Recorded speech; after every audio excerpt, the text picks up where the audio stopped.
I'm going to be discussing when I actually decided to quit and leave the Platters to go solo, to go on my own. That was in '92. I think I was on top of my game then. You know, I was hitting on all cylinders. I was singing my behind off. I was entertaining. People was loving me. As a matter of fact, that opening night, the press and everybody came out. And the next morning, I went to breakfast at the hotel, and there's a newspaper, and there's a picture of me on the front cover, along with Tony Williams and one of the guys in the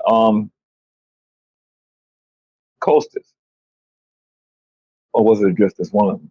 There was only 3 pictures, and mine was up there, and I was in the middle.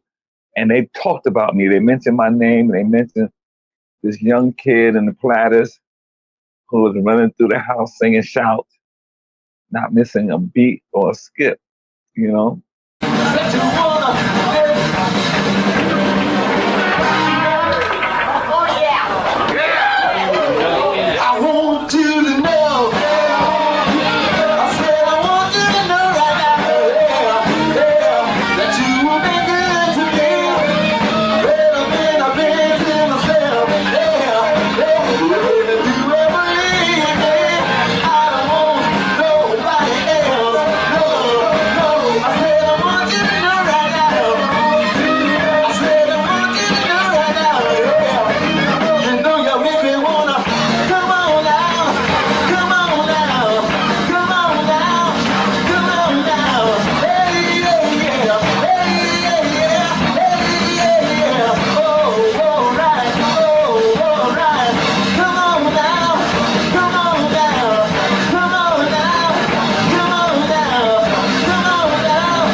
I really was on my game. I was really doing my thing on that show, on that tour. And I was really confident about myself until I remember that I felt every time we hit that stage, I just knew I was going to tear the house down. And the love that I was getting back from the audience, how they was appreciating me, I was really feeling them. I said, man, this is a place I could love coming back to, which is a coincidence. And I end up going back there. Anyway, about the 3rd day of us being there, the club owner approached me and asked to have a meeting with me, a private, secret meeting, mine.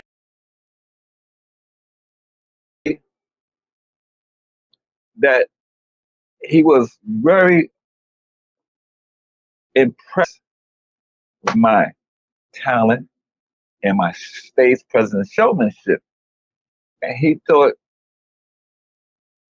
that it would be a great idea if I could come back with my own group, my own band, and be the opening act for all these artists that they had lined up for next year, for '92. And by that time, I was ready to move on from the Platters, and Tony was really sick.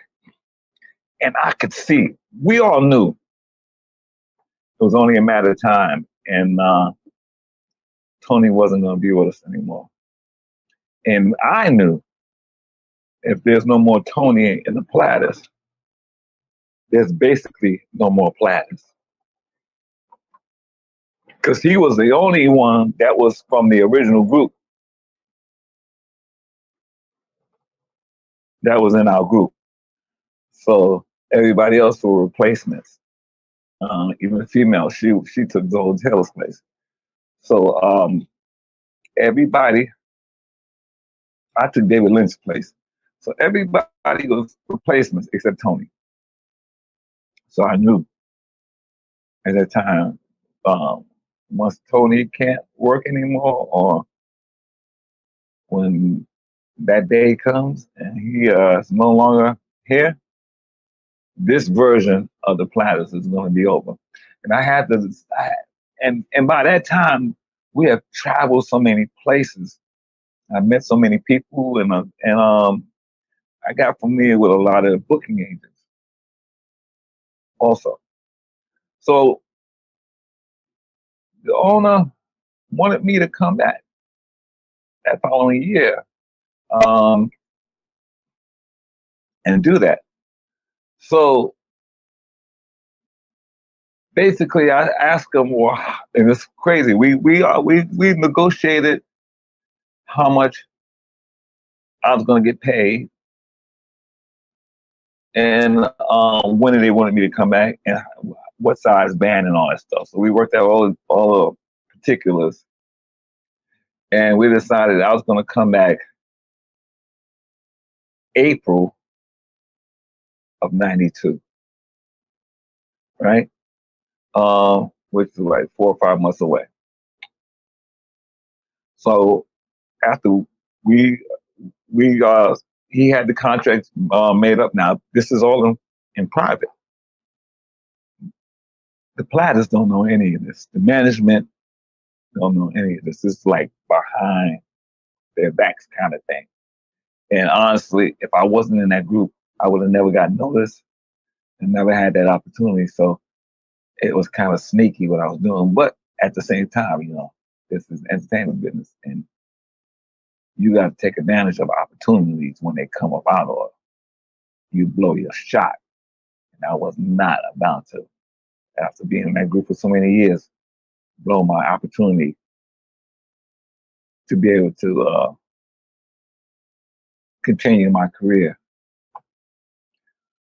So we finished the tour, and that was the end of any work for the rest of that year. And at that point, there was no bookings for the following year. And this happened to be one of a few years where we didn't do Christmas or a New Year's Eve show, which was strange. Anyway, we went back to New York after the tour. We had a break. I got a call from management that we had a booking in March.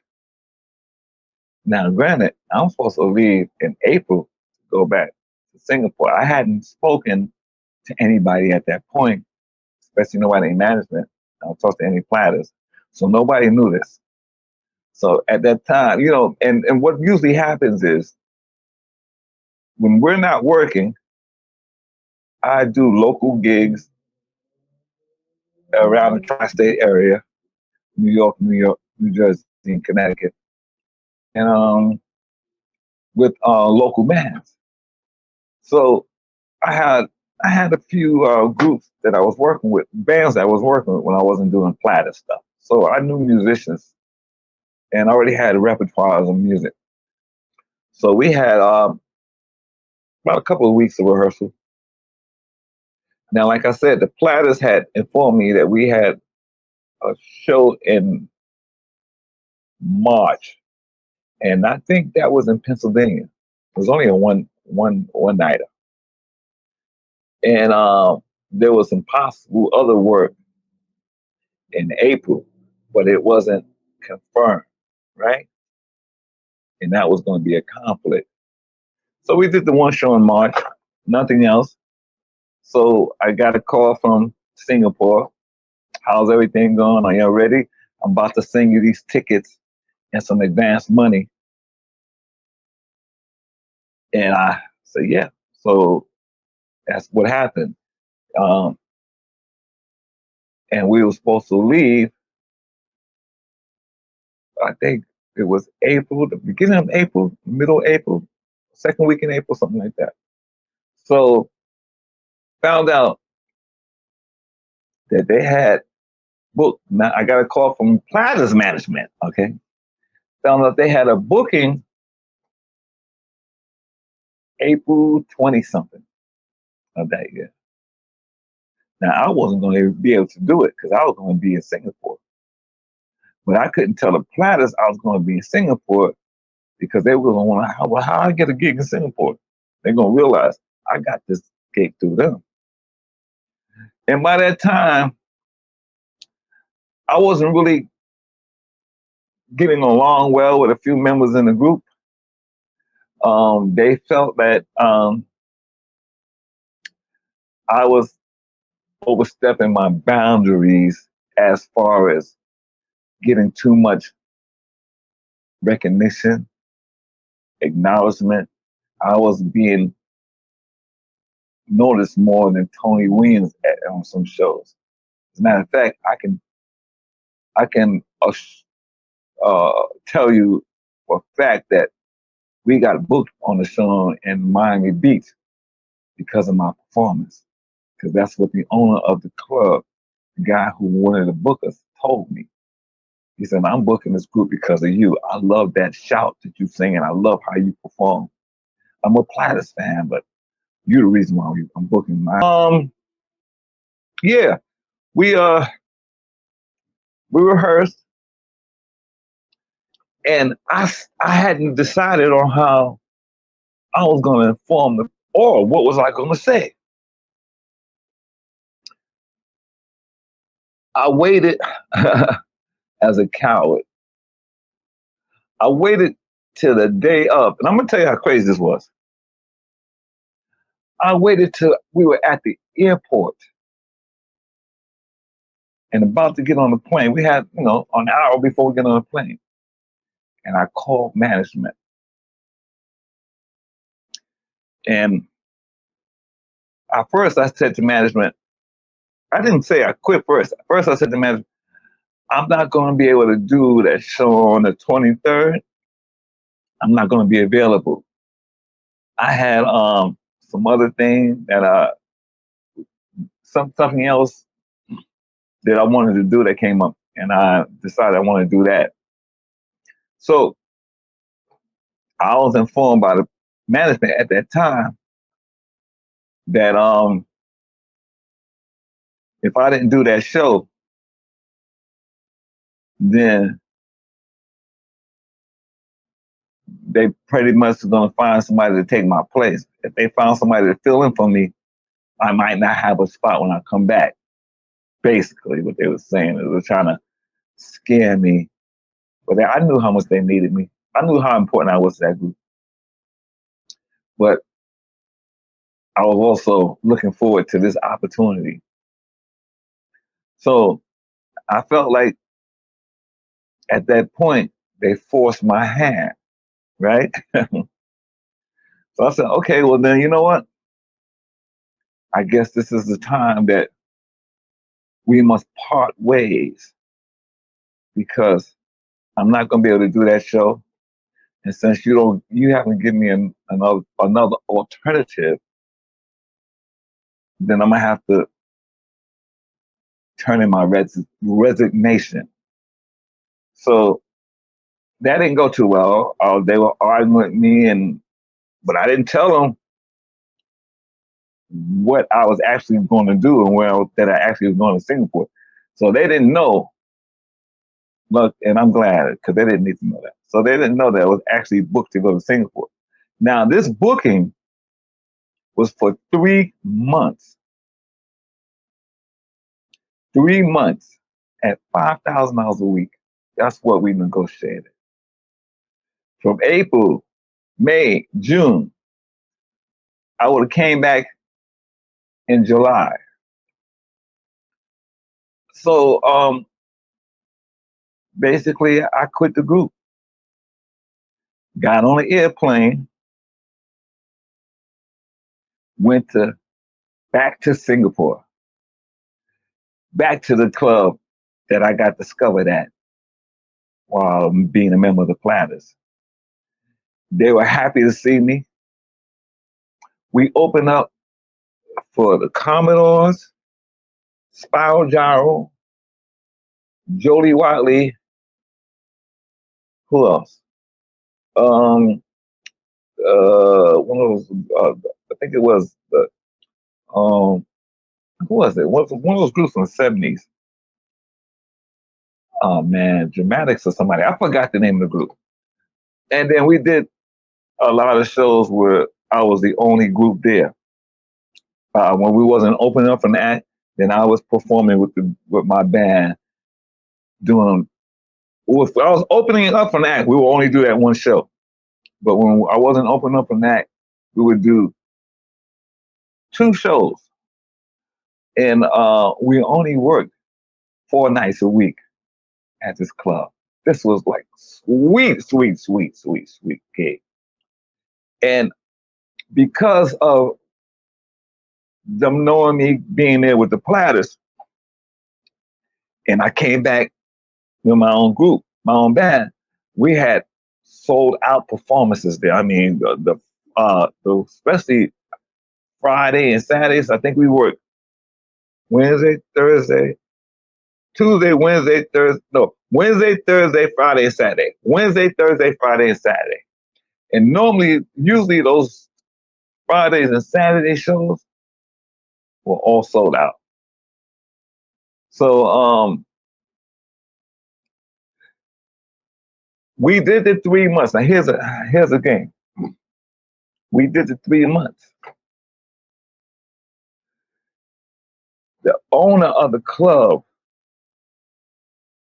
was so happy with us, he extended us another month. So now he wants to stay another month, right? So now it's July. So instead of leaving in June, he wants to stay in July. So we stayed another month. Now I'm gonna tell you how crazy this was. There was another club in the Hilton. Oh no, was it Holiday Inn? Hilton or Holiday Inn? I forgot what the hotel was. They had a showroom there, and they wanted my group that I was performing at this club to come work at that club. And the guy who booked us was leaving to become the head man at that showroom in Hilton. He wanted to take us along with him. So once that contract for that club ended, he got me a new contract at that hotel with the showroom in it, and they wanted me there for, well, was it 6 months? So I ended up, and I think 6 or 7 months. I know I ended up staying in Singapore for 1 year. Now, August 14th, we just finished performing, and I got the news that Tony Williams had passed. I was actually in Singapore when Tony Williams passed. And I felt bad. I felt real bad because I wasn't there. And I regret not being able to see them or talk to him one more time. But I'm telling you right now, I kind of knew when I left to go to Singapore that I probably wouldn't ever see Tony again, because he was in the hospital for a while. And we had some cancellations because he couldn't perform that year, also in 92, early 92. I think we had some, but that was tentative for January and February, and they both got canceled because he couldn't perform. So I knew it was close to the end, and I had to make sure that I was going to be good. So to this day, I feel like I did the right thing by taking that contract and going back to Singapore with my band. So basically, I talked to Helen because me and Helen got real close, and she told me, what happened. And Tony passed in his sleep. He died in his sleep, laying in the bed right next to her. Um, She went to deep details. I think I talked about that on one of my previous videos, but you can find that. Also, for you guys who haven't subscribed to my channel yet, please subscribe, and also leave comments if you feel like you want to say something to me, ask me a question. And you also can go to the playlist, and you can see on the column, the platters, you can see various videos of me singing with Tony and the Platters. I think something from '89 and '88. We got some recorded stuff there, and you can see the condition Tony was in, so you can actually see what I was talking about when I was telling you. And you can also see my performance of Shout. Also look up that performance, and you'll see why I was offered that job in Singapore after they saw me sing Shout. So definitely check out that performance of Shout. You'll see why I got to get that contract, because I was on my game then. I had it down. But and also you can see me with my own band in Singapore at that same club that I was with the Platters, but this time with my group, and also in Japan and some various other places. You'll see me performance with, and I have a couple of CDs, and you can check out some of that music there too, of my own personal stuff. So getting back to Singapore and the Platters. So basically, me and Helen was on the phone for like an hour. And this is a long distance call, so that call was kind of expensive. But no, not quite an hour. Maybe 30, 35, 40 minutes. Not quite an hour. But I wanted to know all the details and stuff. So, and I was close. I was in that group for 10 years. So I was close to everybody. And I know things wasn't going to be the same. And I knew when I came back to America that I had to go by there and see them, which eventually, after my contract was over, I went back home, and first thing I did was went to Helen and Tony's house apartment. By the time I got home, Tony had already passed. I mean, they had already had the funeral, so I didn't attend the funeral, and he was already buried. I did go visit his grave. He's out there in Calgary Cemetery, I think, and Long Island, upstate New York, Long Island, I think. I gotta go back and look through it. This is a long time ago. That's '92. This is 2023. Memory is so good. Now, a little side note. I'm 64 years old. That's actually the age Tony Williams was when he passed. 64. I'm in pretty good shape. I'm in excellent health. I just went to see my doctor, get some blood work done last week. Everything's fine. I really tried my best to take care of my health. So that's why everything's in pretty good health. I'm retired from singing professionally. I'm acting now. So that's what I'm really focused on. I go out and sing occasionally, but not to earn a living anymore. I'll sit in and sing a few songs here and there, and like. So yeah, so that's basically the story of when I finally decided to leave the Platters and how I left the Platters.